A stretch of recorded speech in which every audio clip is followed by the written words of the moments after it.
5 most mysterious places that vanish underwater. 1. St. Michael's Mount. St. Michael's Mount is in Iceland to the southwest of England, which is home to a medieval castle and church. The oldest surviving buildings date all the way back to the 12th century.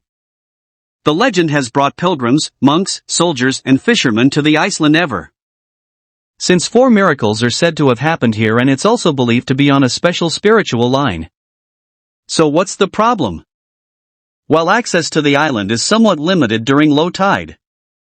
There's cobbled causeway that you can walk across in just a matter of minutes if however you don't check the times of the tides. You might be stuck between worlds, kinda like the mists of Avalon. Actually no, I am just joking. In the past it was a big problem, but now you can pay a small fee and take a boat back to the mainland instead. This disappearing access is what continues to add to the magic of the place. 2. Green Lake. This is perhaps by far the most amazing place that vanishes underwater. The Green Lake in Trahas, Austria is normally only about 3 feet deep. For most of the year visitors go to see the beautiful scenery and to sit on beaches next to the water to enjoy the tranquility. There are smaller bridges to cross streams and it looks like a perfect scene for a landscape painting. The region is surrounded by mountains that every year when the winter ends the snow and ice from the mountains melts. All of this water flows into the lake, which more than doubles in volume and completely floods. The park, the benches, trees and bridges are all completely submerged under 36 feet of water and for a time are only accessible by divers where people were once having picnics and enjoying the fresh air. 3. Canadian Mural. If you've ever looked out across a bay and thought the endless mass of grey concrete was rather depressing, then you might just change your mind after seeing the Bay of Fundy.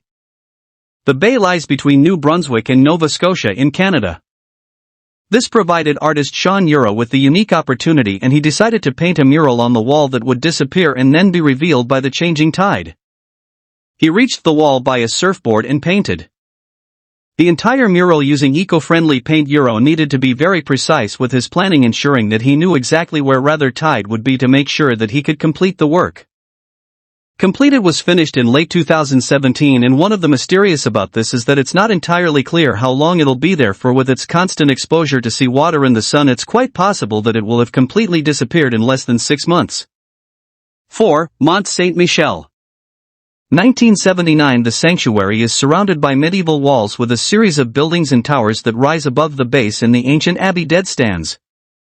Over it all, the structure is about 3,000 feet in circumferences, and it is built upon a granite outcrop that reaches 256 high from the bay of Mont Saint-Michel. The structures have been there since 966 and have since endured countless wars, including the 100-Year War and the French words of the region. Because it sits in the bay, the surrounding waters rise and fall with the tide when the sea levels are low. In the late 1800s, to allow permanent access to the island no matter what the level of the sea is, but this had the unintended consequences of blocking the flow of sediment, which resulted in massive buildups along its side. In 2014, road built on stilts was completed and the original causeway was removed, so now you can visit by car at any time of the day and the water and sediment is able to freely flow beneath the stilts. 5. The Manu Yard White Sandbar. The Manu Yard White Sandbar is one of those places. It's in the Philippines, and while being just as stunning, it is a cheaper option for tourists and the more famous sites like the Maldives. The sandbar is on the eastern shore of the island of Negros. It's a couple of square miles in size, and during low tide is the 6th of April, 2023.